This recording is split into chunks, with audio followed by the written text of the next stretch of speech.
time. And also, can you tell me what you think of Kuwait's initiative to host this conference for the second year in a row now? Well, thank you very much for the opportunity to speak to you today.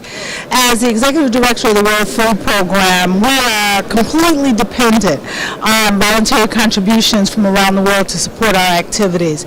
And in Syria, this conference enabled us last year to ensure that we were able to support, on average, about 3 million people a month. Now we're supporting 4.25 million people. We could not have done that without the generous contributions that were pledged and then the dollars that we actually received from those pledges last year at the conference. So it was an imperative for us to continue our work, that we again came here to Kuwait, that we participated with the other donors, that Kuwait used their catalytic power, their convening power, to bring together the global donor community to help the Syrian people.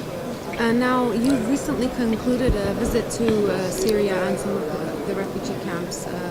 Is that right? Yes. Could you tell me what the situation is like at the moment there, and some of the things that maybe you saw, or Yes. light on the things that you saw that would require these people to obtain this money desperately? Well, we're going into the third year of the conflict in Syria. And this was not my first visit to Syria. And it's been a challenge for the last 3 years, where you see where people had businesses and those are all bombed and gone, houses bombed and gone, families that worked in agriculture, they can't plant anymore because fighting is happening in the fields.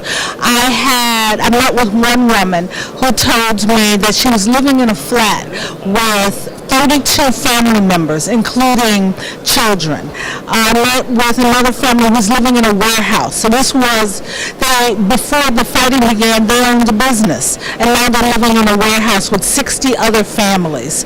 That's the kind of despair that people are living with day in and day out in Syria. And both of these families had moved twice, not once, but twice in the last 2 years. And so and they both told me that without the assistance that they were receiving from WFP for food, that they wouldn't have access to food for their families. Now, this conference is requesting around 6.5 billion US dollars in humanitarian aid and assistance.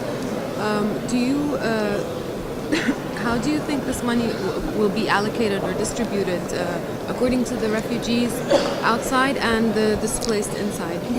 Yes, I do believe that we did submit to the donors for this conference what we called a needs assessment from all of the organizations that are supporting the activities inside and outside Syria, identifying those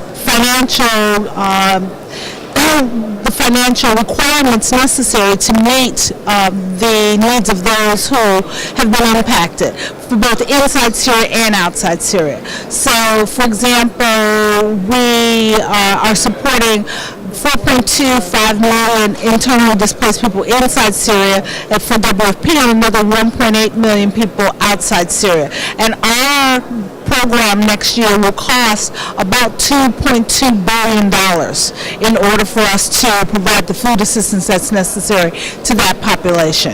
And so the balance of the $6 billion is divided amongst other organizations who've identified the kind of assistance that's necessary to meet not just the food needs, the water, the shelter, the schools, all of the needs of people who have nothing. They've lost everything. Sorry, just final question. Based on what you said, do you think there will be a need to organize a third donors conference next year? We pray not.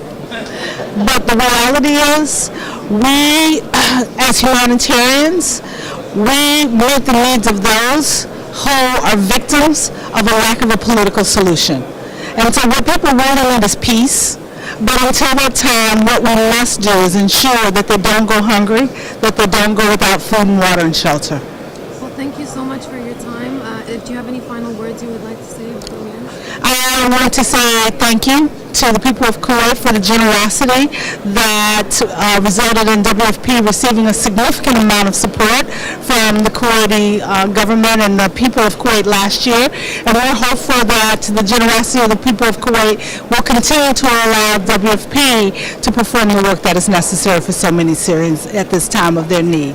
Thank you. Thank you so much. Thank you you. for your time.